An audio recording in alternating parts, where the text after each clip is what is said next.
Well, hello everyone. We are talking about a new document of the Bishops' Conference, actually the Department for International Affairs, and it's called Called to be Peacemakers. And in it we look at weapons, disarmament, nuclear disarmament, we look at autonomous technology and how technology is moving in this field, and of course we look at how all of that relates to justice and peace. Now, we're fortunate today in that we can speak to one of the authors of that report, and that's Bishop William Kenney. Bishop William is an auxiliary Emeritus Bishop of Birmingham. Bishop William, thank you for joining us. Pleasure. Now, when we talk about this, it's an important topic. I mean, we've talked a bit off camera about the need for perhaps justice and peace to have a shot in the arm for us to rediscover what we mean when we talk about justice and peace. But weaponry, the arms race, how we deploy our weapons, how we look to reduce our weapons and stockpiling, it's all very important when it comes to justice and peace. So just start off by telling us, why have the bishops of the International Affairs Department decided this is important and this is the time that we look at how we're called to be peacemakers? I think there's a piece of history. After the end of the Cold War, at the beginning of the 90s, the amount of armaments being bought dropped significantly. Great, you might say. But then somewhere in the mid-90s, it began to rise again. And so some of us then began to try to make people aware of this during the late 90s and into the noughties. So that history is there, and that has increased. We're now in the situation where almost every country is saying that it has to spend more on defence, and more, that means in practice more on armaments, and that is because of the global geopolitical situation. Partly to do with authoritarianism, partly to do with populism. There's all sorts of things which it's not my job here to analyse, but that's the reasons why. And so the bishops have felt the need to say something about all of this, particularly in this case about weapons. It's not about war as such, but about the weapons that are used.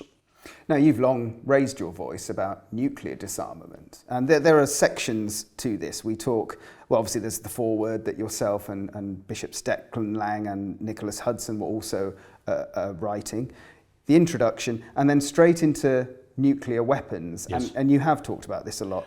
Tell us a bit about disarmament, why it's important, and whether it's safe to go for complete disarmament. On one level, it must be safe, if I begin with your last point. But then we're back into what does peace mean, which even as Benedict XV at the First World War, and certainly the one we all recognise is Paul VI, saying that peace is not just the absence of war. There has to be trust, there has to be love between people, between nations. And that, of course, is what we're trying to create. So that's the first big thing at any time. At a time when even what we've got is under threat, obviously, we need to raise our voices and say this is wrong. Nuclear war, let us be honest, nuclear weapons have only been used in Japan after the Second World War. They have never been used at any other times. I presume that later we will come to conventional weapons, which is the real elephant in the room. But to use nuclear weapons, it is so frightful, it would have such effects on people that that we must almost at all costs avoid it. There are now, of course, so-called tactical nuclear weapons. Again, I don't want here to go into all the details of all of that. They are much more limited, but it still will cause nuclear fallout within the areas in which they are used. But the Holy See has been one of the major propagators of the new treaty for the forbidding of nuclear weapons. There are an enormous number of countries have signed that. Unfortunately, all of them are those without the nuclear weapons. But there still remains, there is a movement within our world society to try and stop nuclear weapons. That treaty would mean you cannot have weapons. And as you've already said, Pope Francis has said that even the possession of them is immoral. Now, we'll come on to the Church's call for general and complete disarmament, because I think sometimes people can get a bit alarmed by thinking, oh, we'll have absolutely no weapons, therefore we'll be somewhat vulnerable to attack by, if we say rogue states or those with different intentions. I know you talk about fostering a climate of trust and dialogue. What does that mean, and how do we do it? What that means basically is that people quite simply talk to one another. Experience shows that basically most people, if they talk to one another, even to people who they think misunderstand them, will usually come to a deeper understanding and a deeper appreciation of the person. We've seen it again and again and again. That's what we've got to achieve between people, between regions, between nations. And it is possible. But it means hard work, and it means that I've got to get down to liking people. So, in light of that, we often talk about fear when it comes to reduction of anything when we talk about weapons, yes. Nuclear, conventional weapons, and so forth. How do we get over, with our politicians and with those that make decisions in our countries, that hump of, well, oh, X or Y country has this amount. If we reduce, we make ourselves more vulnerable. We've got to also persuade X and Y to reduce. That is part of it. We do this by diplomacy. When you're talking about countries. Part of diplomacy, it's why one of the things I'm always in favour of tourism. You get people, you've got some chance that people will meet the locals and will find out they're not that very different. They also have problems with their teenage children. They also have wonder at times where they're going to get enough money to eat and keep a roof over their house. There's all of this, all of the normal thing that people worry about, they will discover that many, many other people in the world worry about. We always say, and I would repeat, that people have a right to defend themselves. I cannot just, that is even in the gospel. The man who keeps watch will stop the burglar coming breaking into his house. That is the right to defend oneself. That then should not be extended that I have therefore the right to take the first action to possibly someone who is there. You mention about conventional weapons. We know. We can only look at the countries that have the people with most weapons are there where there is usually most violence. I know there are some exceptions. Finland has just been on because they have a very high level of weapons, and there's not a high level of murders in Finland. But we see it in the United States in the enormous numbers of people, and yet there are more weapons in the United States than there are people, and so you have all of these sorts of problems. You need places, things to do to get people to trust one another. So you mention appropriate levels. I mean, when people hear, I think, the phrase general and complete disarmament, they're thinking, get rid of all your weapons, as I say, leaving you somewhat vulnerable. So what would be a reasonable level to hold that is fair and we can have a conscience and an ethical stance? As a very young man, I probably was a pacifist, even though I never joined any there. I definitely changed when I was invited. This, as many of you will know, I spent a lot of my time in Scandinavia. And there was a system, the Norwegian police. Now, you'll find very few places on earth more peaceful than Norway. The Norwegian police were going to change their batons from these big wooden ones to something made of some sort of modern thing. And the new batons would hurt the person who got hit with them, very much so, but would not cause much damage to their bodies or to things like that, whereas the wooden batons broke arms and legs if they were used even that. And I suddenly realised that and people were saying, well, we've got to stop this, we can't have more weapons in the hands of the police. And I suddenly realised, no, we don't stop this. This is, in actual fact, an improvement, even though it means buying more weapons. Less people are going to get hurt, because there are protests in Norway too, even though it is such a peaceful country. And I suddenly realised that you need an appropriate level of weapons in order to protect society from the people who would want, for whatever reasons, to disrupt it rather than go into negotiation. I certainly, from that point on, have not been a complete pacifist. I do honestly believe that some weapons are necessary. And while other people have access to weapons, then that is police, other authorities are going to need weapons to fight back. But then that's the nub of it, isn't it? Because who has access to weapons becomes a fairly big issue. It does. Without going into particular country realities at the moment, you could look at Ukraine, you could look at Israel, Gaza. There are many, many other painful problems in the world where weapons are supplied to other nations. So who gets the casting vote to say, oh, well, X can't defend itself very readily against the might of Y, so we will help X to even it up a bit? It's never quite that fair and reasonable, is it? It isn't, no. And I mean, this is the human condition. Nothing is ever that fair and reasonable in anything else. That's what Catholic social teaching is about. It's trying to make it as fair and reasonable as possible. And as we know, it has developed, particularly in the years since Rerum Novarum in the 1890s. And yet, Rerum Novarum is still actual today, and we still need to be talking about the things that are there. But the situation has changed.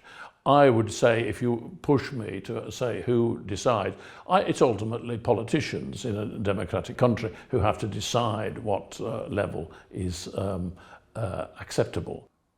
Finance always ends up being a component when we talk about weapons, doesn't it? Whether that is selling weapons, being part of an arms trade, or whether that is saying, well, if we cut our nuclear arsenal or look to abolish it completely, the nuclear budget is of a certain size, and that money can be put to better use elsewhere, serving the common good. And that's something I notice comes up in the document on more than one occasion, yes. How budgets or money, finance, can be reallocated for the common good. What does that mean? First of all, Pope Francis has said this all the time. This is a constant theme through his documentation, and I would definitely support him on that.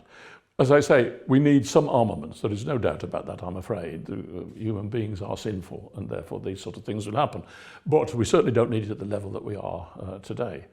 And I would say that things have to be done at a level. Let me take something from my former life, which I was deeply involved in. There was talk about Sweden selling jet fighters to South Africa. South Africa had no use whatsoever for those jet fighters, practically. There was no country on their borders threatening to invade South Africa. I mean, we're talking about Namibia, Botswana. So there was no there. It was a pure prestige thing that we would have these very modern Swedish fighters. Some of us, we ganged together in Sweden and fought this. We won every battle and lost the war. There's nothing we can do. We did our best and it wasn't good enough. It didn't stop the sale of the fighters to South Africa. But what they need them for, I have no idea. Well, we will come on to what we should do as both a country and what we should do as Catholics in the pew, actually. So we'll definitely come on to that. But I do want to touch on emerging technology. Yes. How can we not? Whether that's autonomous technology and the need to regulate.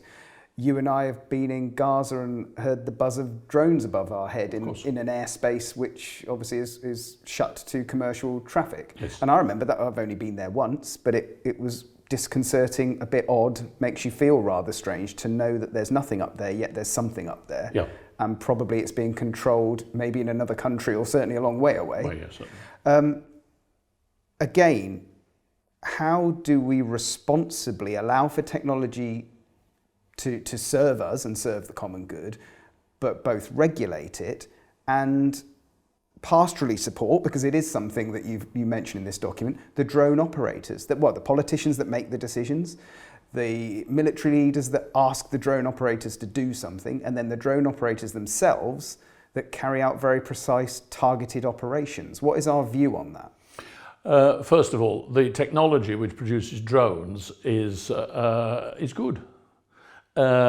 We've seen it being used to feed people who are cut off by a natural disaster. We've seen it delivering medicine to remote places. We see it in all sorts of positive ways. So let's be quite clear, there's nothing wrong with the technology as such. It's like much other technology, it's what you use it for. I mean, precision technology that minimises civilian deaths is no bad thing. It's no bad thing either. But, it depends what you use it for. Therefore, if I'm using it to kill people, then probably it's immoral. But it's not the technology that's immoral, it's the killing of people which is immoral. We do need to be clear about that. There is nothing wrong with the technology. It is with the deliverance. Now, how these things are controlled, I don't know enough to producing this document. We had some education on what all of this is about. It was interesting to find it's not as independent as some of our newspapers would have us believe. There is an enormous chain of command behind all this, as you mentioned. And that chain of command is there. So let's be clear about that. The other factor, therefore, is how much responsibility do people take?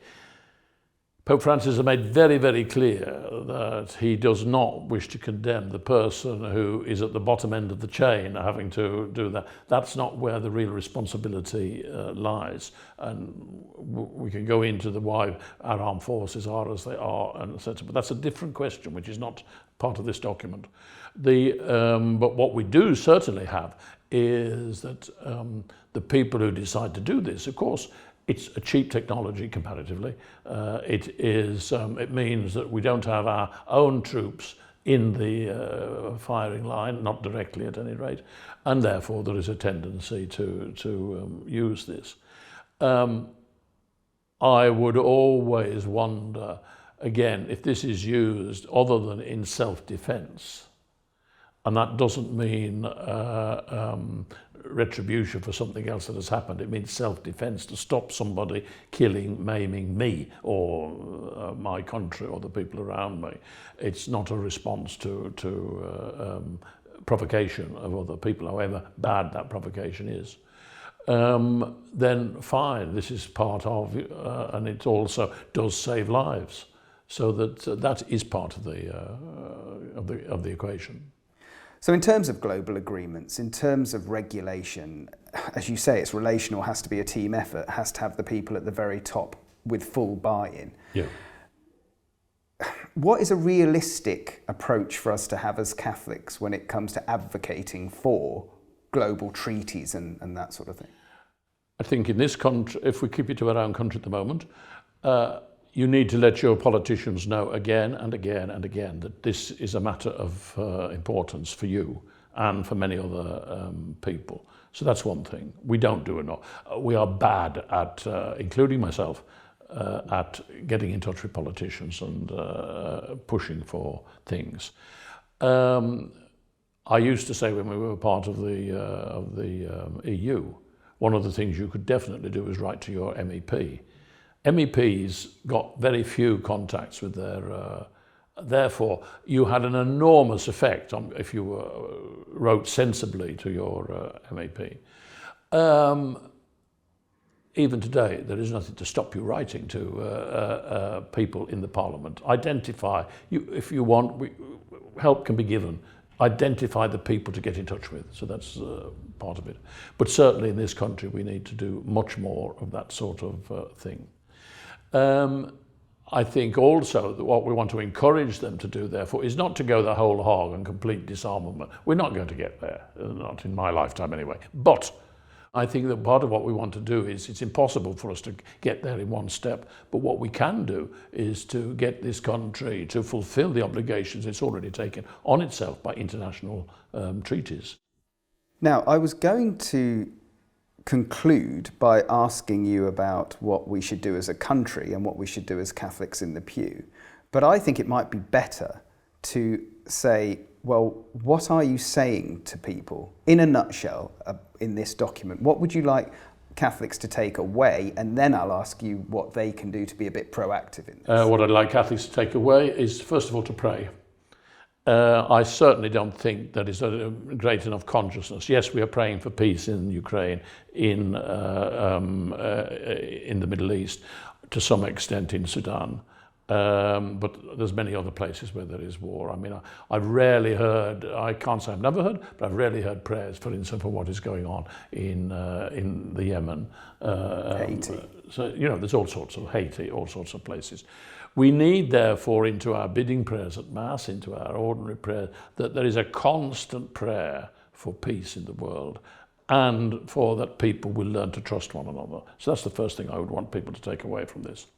Secondly, I do not want them to take away that this can be solved overnight. It can't. This is going to take an enormous amount of time. But I think our Catholics, I think there are two things. One is that to get young people involved in all of this. Therefore, we need our youth organisations, among the many good things they already do. And I point out that when I was active as a bishop, I was responsible for youth in Birmingham Dutch Diocese. But what we want them to do is to be interested in this. So those would be what I would be looking for. A revitalised justice and peace, youth people, but prayer, prayer, prayer. Very well said. You quite rightly mentioned prayer, Bishop William. Just to finish this interview, what would your prayer be for the future of weaponry? The prayer I would want is the prayer that I will trust my sisters and brothers. Well, what I like very much about what you've told us today is that, yes, it's been about our stance on any number of things with relation to weaponry, to emerging technology, to the arms trade, but actually you've talked about some pretty core Catholic principles, you know, in terms of relationships, understanding each other, being less fearful, being in dialogue, and then you've grounded that in our spirituality, in offering it to God in prayer. So, Bishop William Kenney, thank you so much for being with us and for talking about it holistically in the round and keeping our faith at the centre. A pleasure. Thank you very much indeed.